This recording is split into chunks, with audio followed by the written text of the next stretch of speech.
Hola, ¿qué tal? Sean todos bienvenidos a esta cuarta y última cápsula de la materia Taller en Técnicas de Persuasión, Interrogatorio y Contrainterrogatorio, dentro de nuestro doctorado en Derechos Humanos y Litigación Oral, a cargo del doctor Rodrigo Castellanos Gómez.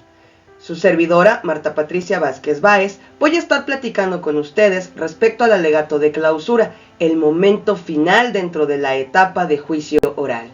Para esta sesión nos hemos planteado como objetivo el ejemplificar un alegato de clausura a través de la información que hemos desahogado a través de nuestros medios de prueba en el procedimiento simulado que hemos trabajado semana a semana, utilizando, como siempre, la información de la carpeta de investigación contenida dentro de nuestra plataforma.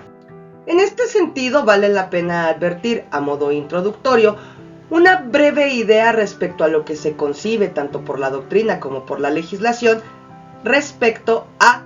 el alegato de clausura, particularmente porque la gran mayoría de autores considera que este es el momento culminante de nuestro proceso, es decir, el momento cumbre en el cual vamos a terminar de cuadrar nuestra teoría del caso y por ende lograr con ello una sentencia o fallo respecto a esta teoría. Esto quiere decir que tal y como hemos venido trabajando a lo largo de nuestras sesiones anteriores, nuestra teoría del caso continúa vigente y sobre todo aquí es donde vamos a materializar lo que hemos logrado acreditar o no. De ahí el por qué se dice en un momento determinado que el alegato de clausura es el punto de detalle respecto a todo lo que se ha planteado dentro de nuestro juicio. De esta manera, el objetivo que persigue el alegato de clausura va ligado a su definición misma, es decir, por alegato nosotros ya hemos platicado en nuestra primera sesión que vamos a entender todos aquellos argumentos a partir de los cuales las partes hacen valer sus pretensiones. Sin embargo, aquí el elemento último de clausura nos va a hacer alusión al cierre de nuestra idea. Es aquí donde nosotros vamos a ser oídos por última vez dentro del procedimiento y es donde tenemos que aprovechar para hacerle saber al juzgador cómo es que se ha logrado acreditar esta teoría del caso y sobre todo con qué lo hemos logrado. Bajo esta premisa resulta de suma importancia el plantear que el alegato de clausura no constituye un momento para argumentar aquello de lo que no hemos hablado a lo largo del proceso. Por el contrario, es el momento final en donde todo lo que hemos prometido desde el alegato de apertura hemos logrado acreditar a través del desahogo de los medios de prueba, llega a su punto final, donde vamos a exponerle a detalle y con precisión al juzgador por qué consideramos que debe tomar un determinado fallo, condenatorio o en su defecto absolutorio, según el rol que nosotros estemos desempeñando dentro del proceso. Así las cosas, vale advertir que los fines del alegato de clausura responden a dos preguntas base. Por un lado, tenemos que preguntarnos qué tan creíble, qué tan congruente y qué tan sólida ha sido nuestra teoría del caso. Y por el otro lado, vamos a advertir las razones del por qué debe deliberar en un sentido u en otro. Bajo esta idea, resulta que el alegato de clausura reviste una estructura particular. Se recomienda por la doctrina empezar con un lema. El lema tiene que hacer referencia al contenido de nuestra teoría, es decir, al punto que nosotros estamos pretendiendo defender. Puede ser omitido según la estrategia de litigio del abogado. Por otro lado, empezaremos con la introducción, donde vamos a presentar los detalles de cómo fue que llegamos a este momento del proceso. Dentro del desarrollo tendremos que plantear todos los medios de prueba que han servido para apoyar, acreditar los hechos que están controvertidos y dentro de la conclusión tendremos que hacer la solicitud de manera firme, determinante respecto del fallo, tomando en consideración la información que ya hemos traído a la luz del juzgador dentro del proceso. Para cerrar con otro lema. Es importante tomar en consideración que como el lema puede ser omitido por parte del litigante, también es cierto que debe de existir una congruencia, lo que quiere decir, el lema que utilizo al inicio de mi alegato y al final es el mismo, pero no se vale establecer lemas diferentes porque entonces llegamos a la confusión del juzgador. Además, tendremos que partir de la idea de que si presento un lema al inicio, tendremos que presentar el lema al cierre. De ahí el porqué, en opinión de su servidora, el lema, si no estamos familiarizados con técnicas de oratoria que permitan realizar la inmersión de información que llegue a la mente del juzgador para dejarle fresco en todo momento cuál es nuestra pretensión, evitémoslo. Basta con que nosotros construyamos un alegato de clausura retomando los 3 elementos de la teoría del caso: fáctico, probatorio y normativo. Bajo esta idea existen cierto tipo de recomendaciones que se han planteado desde la doctrina y, por supuesto, desde los expertos de la oralidad, sobre todo aquellos que se enfocan en manejar las técnicas de oratoria. Particularmente resulta importante, para efectos de la opinión de su servidora, el platicar de estas recomendaciones porque versan sobre todo en auxiliar a quienes son novatos en el ejercicio del litigio oral, para efectos de poder delimitar la construcción de su alegato. Por un lado, en un primer momento, el alegato de clausura debe ser una afirmación, lo que quiere decir, en todo momento tendremos que buscar, si somos ministerios públicos, revelar al juzgador que hemos logrado el objetivo de acreditar la responsabilidad penal. Si somos la defensa, tendremos que advertir el por qué no se ha logrado acreditar por parte del Ministerio Público. Esto significa tomar en consideración en todo momento la información completa que se desahoga dentro del proceso, especialmente el de la audiencia de juicio. ¿Por qué? Porque de alguna manera estamos acostumbrados a solamente tomar nuestras premisas, pero debemos de ser sumamente objetivos e identificar que en la información desahogada por los medios de la contraparte también se puede encontrar el éxito de nuestra teoría del caso. De ahí el que además vale la pena utilizar técnicas como la técnica del versus y el score, lo que quiere decir hacerle al juzgador notar la comparativa entre lo que he logrado yo y lo que ha logrado mi contraparte. Por supuesto, llevando el marcador que nos permita advertir quién lleva mayor probabilidad de obtener un fallo en el sentido de la aseveración pronunciada. Esto es, como si se tratase de un partido de fútbol. La defensa propone esto y no lo acredita. Por el contrario, la fiscalía logra esto. 1-1. La idea esencial no es platicarlo en términos numéricos, sino por el contrario, el que nosotros hagamos notar qué se prometió contra lo que resultó. De ahí el por qué en la tercera recomendación resulta de suma importancia que todo litigante retome aquella información que se prometió revelar y acreditar en el alegato de apertura, como si se tratase de un ejercicio argumentativo por escrito. Tenemos que llevar congruencia entre lo que introducimos y lo que concluimos. De ahí el por qué el alegato de clausura también requiere tomar en consideración una anticipación hacia la postura de nuestra contraparte. Tenemos que tener en claro cuáles son los puntos fuertes de nuestra teoría del caso y, por supuesto, cuáles son los puntos débiles, porque debemos de asumir siempre que la contraparte va a tomar esa debilidad para tratar de formular su propio alegato. Es allí donde nosotros tenemos que puntualizar el por qué, aunque es un elemento débil, sigue siendo de valor probatorio y sigue permitiendo acreditar nuestra teoría. De la misma manera, tendríamos que hacerlo con la información de la contraparte, para ilustrar a su señoría respecto a lo que sirve y no sirve de cada uno de los medios de prueba que se han desahogado por el contrario. De ahí el por qué este ejercicio de alegato de clausura no es un momento para tratar de componer un mal litigio. Esto es, si nosotros hemos litigado pésimo nuestro caso, no importa lo que se diga en el alegato de clausura, la información que se ha revelado no va a operar en nuestro favor. Por lo tanto, aunque tenemos que hacer un ejercicio adecuado, tenemos que plantearnos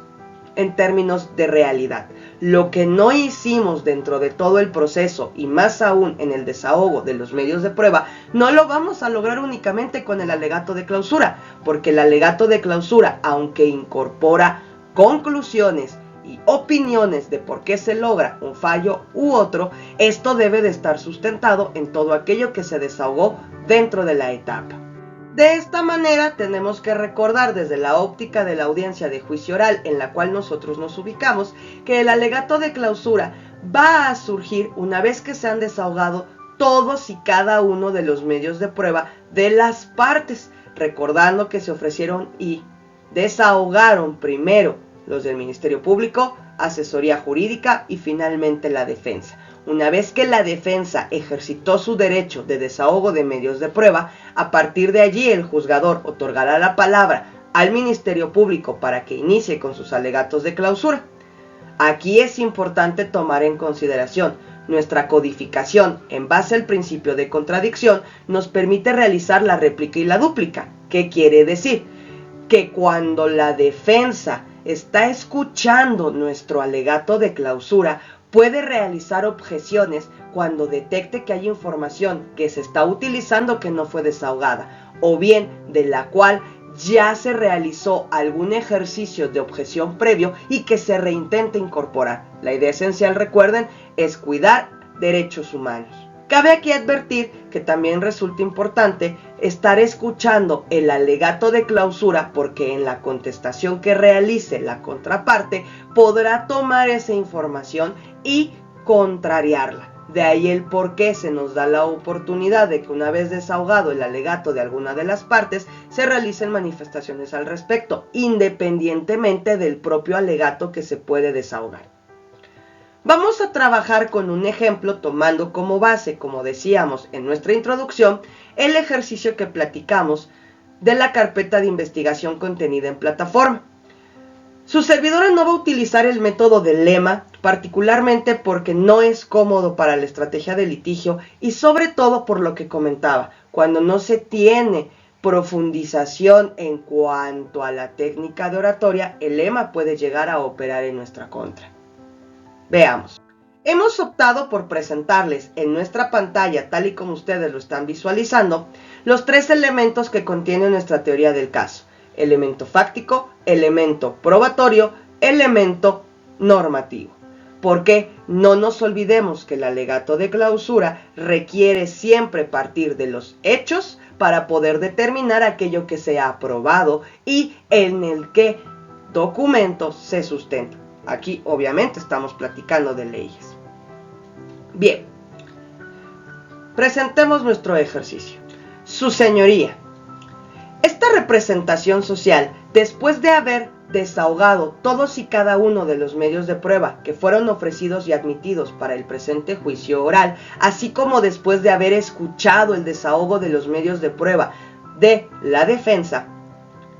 se presenta con usted para solicitar se tome la teoría del caso de la Fiscalía como acreditada, particularmente su señoría, porque dentro de los hechos que hemos narrado, advertíamos que el día 22 de marzo del año 2018, aproximadamente a las 12:05 horas, el señor Mario Benjamín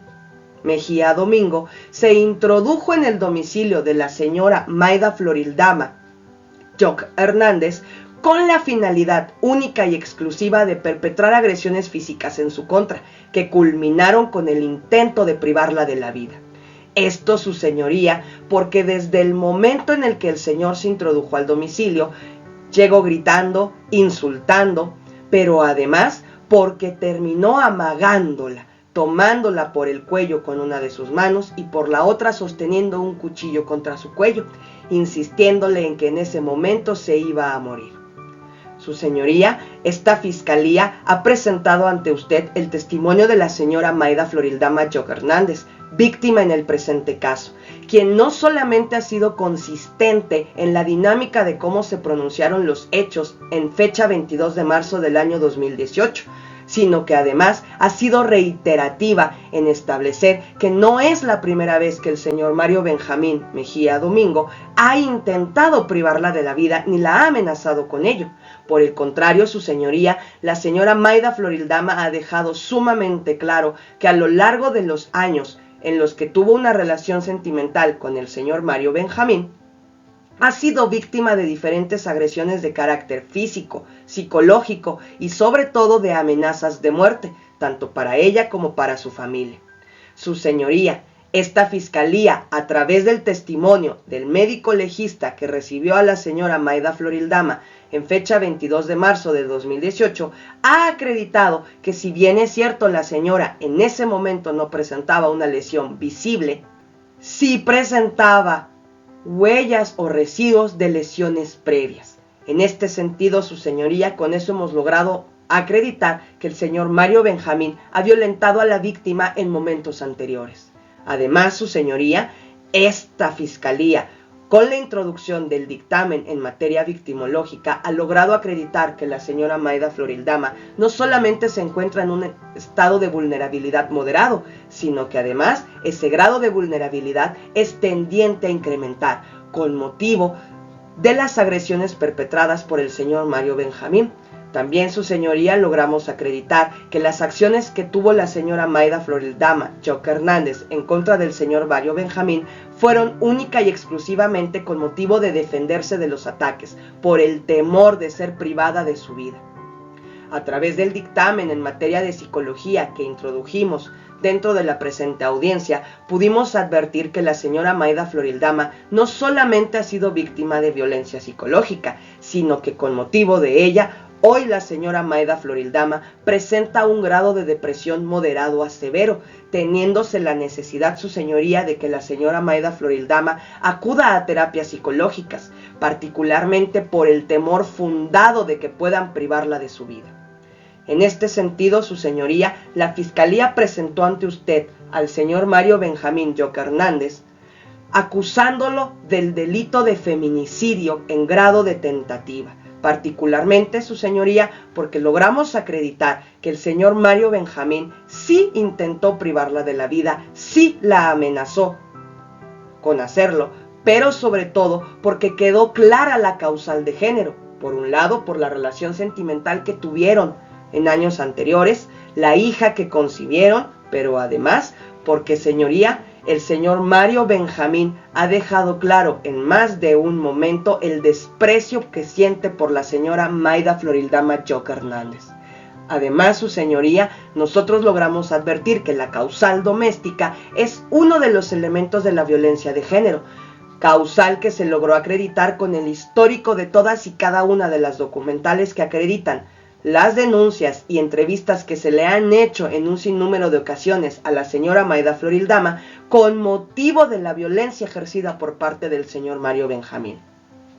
Esto, su señoría, logra acreditar que el tipo penal que presentamos de feminicidio en grado de tentativa es un delito de carácter continuo porque se ha prolongado a lo largo del tiempo, además de que logramos acreditar la actuación dolosa del señor Mario Benjamín, particularmente porque además de reiterar sus amenazas en cada ocasión que ha tenido al acercarse a la víctima, el día de hoy, su señoría, al cuestionársele respecto a si se arrepentía o no de su actuar, manifestó con toda claridad que lo volvería a hacer, porque la señora Mayda Florildama Jock Hernández lo ha provocado de manera constante. Así, su señoría, la defensa va a intentar advertir que la señora Mayda Florildama también agredió al señor Mario Benjamín, pero tómese en consideración el síndrome de mujer maltratada y la necesidad que ha tenido de defenderse. Además, su señoría, la defensa va a argumentar que durante el proceso de detención del señor Mario Benjamín no se le leyeron sus derechos y no se le trató de manera adecuada. Sin embargo, su señoría, en esta audiencia de juicio oral no debemos debatir sobre de momentos procesales ya superados. Si la defensa tenía algo que argumentar en contra de los derechos humanos que le fueron violentados al señor Mario Benjamín, como lo advierte en el momento de la detención, tuvo su oportunidad en el control de detención. Esta sala, su señoría, ya no versa al respecto, además de que no ha logrado acreditar tales violaciones a derechos humanos, precisamente porque el señor Mario Benjamín en todo momento fue cooperativo y colaborador con el proceso de detención. También, su señoría, la defensa va a intentar desmeritar el testimonio de la señora Mayda Florildama Jock Hernández, porque en su primera entrevista con nosotros dijo una información que más adelante amplió, pero su señoría en ningún momento se contradijo. y es natural que frente al choque que le provocó el intento de privarla de la vida por parte del señor Mario Benjamín, no tuviera el recuerdo completo de todo cuanto ocurrió. Es así que al pasar la tranquilidad, la calma, la señora Maida Florildama recordó otros detalles y se acercó a esta fiscalía para proporcionarlos, elementos que fueron señalados en ejercicios de contradicción dentro de la presente audiencia, pero que no deben tener valor probatorio, señoría, sobre todo tomando en consideración los resultados de los estudios psicológico y victimológico que hemos desahogado, que presentan un alto grado de ansiedad, de depresión a cargo de la señora Maida Florildama. Así, su señoría, esta fiscalía considera que logró acreditar los extremos que requiere el tipo penal de feminicidio en grado de tentativa, además de haber acreditado la participación del señor Mario Benjamín Mejía Domingo y de haber acreditado su actuar doloso. Por lo tanto, su señoría, esta fiscalía solicita a usted tenga a bien dictar un fallo condenatorio, pero además que tome en consideración en el momento de determinar la sanción, la pena máxima, no solo por la reiteración de sus intenciones, sino por el contrario, el riesgo que corre la víctima de volver a padecer una violencia por parte del señor Mario Benjamín si éste tuviera la pena mínima. Es cuanto, su señoría. Bien, como hemos podido advertir en el ejercicio que acabamos de representar ante ustedes, el alegato de clausura debe de contener los tres elementos que se refieren al elemento fáctico, probatorio y normativo. Sin embargo, no es necesario que se siga un orden preestablecido. Debemos ser aquí muy críticos para poder incorporar nuestro alegato, tomando en consideración los puntos fuertes y las recomendaciones de las que hablábamos, como por ejemplo el anticiparnos a la postura de la contraparte, ejercicio que hemos realizado al establecer lo que podría intentar la defensa.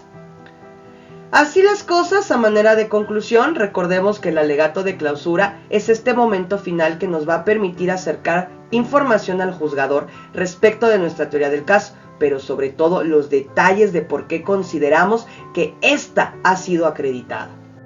Para la elaboración de esta cápsula hemos utilizado diferentes materiales. Por un lado, lógico, nuestro Código Nacional de Procedimientos Penales, así como documentos en torno a lo que constituye el alegato de clausura en la litigación oral. Los invitamos a consultar esta bibliografía adicional a efectos de profundizar en la temática. No olviden que en caso de cualquier duda, inquietud o en su defecto, deseo de dar continuidad al seguimiento de nuestras cápsulas, tienen en pantalla nuestro correo electrónico y nuestro número de WhatsApp. Estamos observando en la siguiente cápsula.